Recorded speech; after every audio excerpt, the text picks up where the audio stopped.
Es biju tur pie kaimiņa, vienu glāzi alus izderu. Kā man no ala taču nevarētu. Trešdien, jā? Jā, es biju na dārziņa, es biju no ala taču nevaru.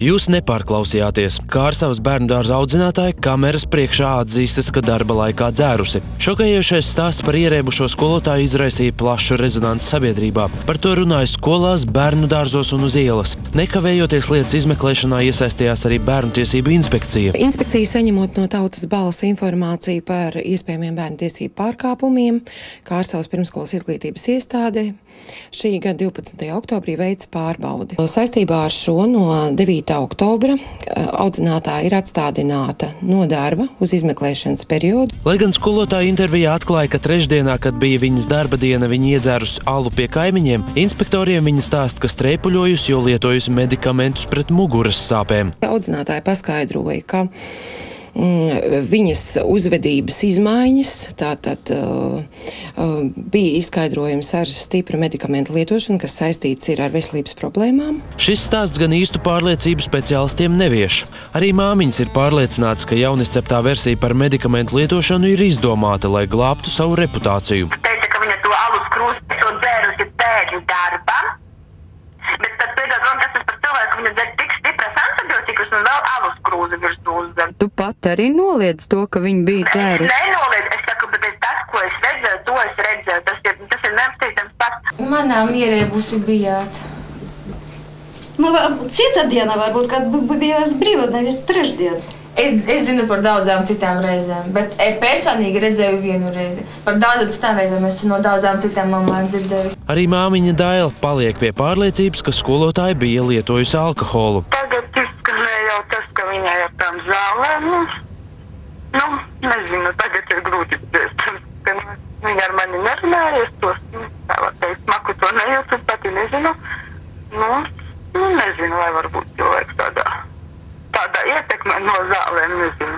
Tautas balss komanda dodas vēlreiz uz Kārsavu, lai tiktos ar vietējo komisiju, kas strādā pie dzērušās audzinātājas lietas. Taču šoreiz kameras priekšā negrib runāt ne mācību iestādes vadītāji, ne domes darbinieki. Par viņu pilsētu esot sacelts pārāk liels nesmukums. Tagad ir kāds man pašai ļoti kauns.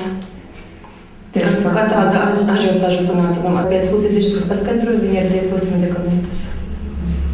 Un māklītie tajā laikā arī bijusi klāt, bet kad viņiem bija slikti. Ja. Mammas gan teica, ka aizejot pēc bērniem audzinātāja grupiņā nebija, jo iespējams šajā laikā pie kaimiņiem baudījusi alus glāzi. Nē, aklīte bija aklīte.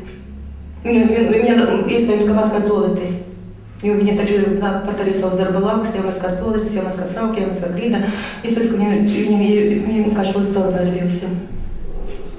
Tātad viņi tomēr tajā laikā bērnus nepieskatīja, ja viņi mazgāja lodus. Skolotāja komisijai paskaidrojusi, ka par alus glāzi izrunājusies, jo bijusi ļoti satraukta. Patiesībā viņai alus nemaz negaršojot. Katrs cilvēks, es skatu, kā emociju uzplūda, varbūt var tomēr kaut kādā veidā atbildēt ne to, ko domā.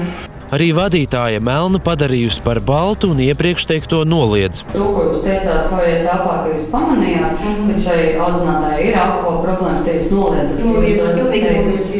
Pirms nedēļas gan vadītāja runāja citu valodu. Cik gadus viņai ir problēmas ar alkoholu?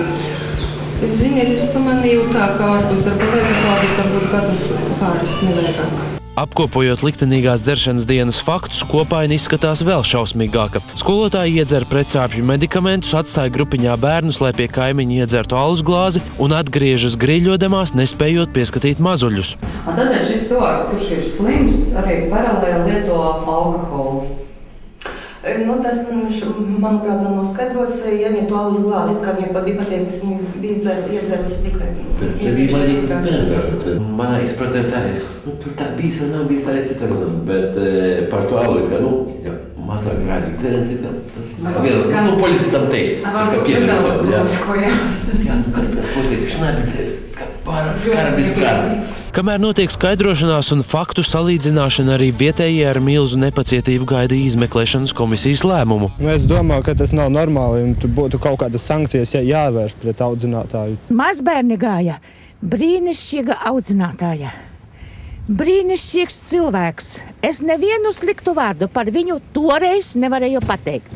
Bet tagad es nezinu. Personīgi man domās, ka tādi cilvēki ir jāatlaiž. Apsūdzība ir pamatota vai nē? Cik es sapratu, cik līdz manām ausīm ir nonācis, ka jā, it kā pamatota. Ceram, ka šoreiz pieņemot lēmumu nenostrādās fakts, ka kopā plecu pie pleca nostrādāti 30 gadi, bet fakts, ka 18 3-gadīgi bērni ir apdraudēti. Guntars Gulbiņš, Saiviluste Gudmane, Renārs Muskars, Tautas balss.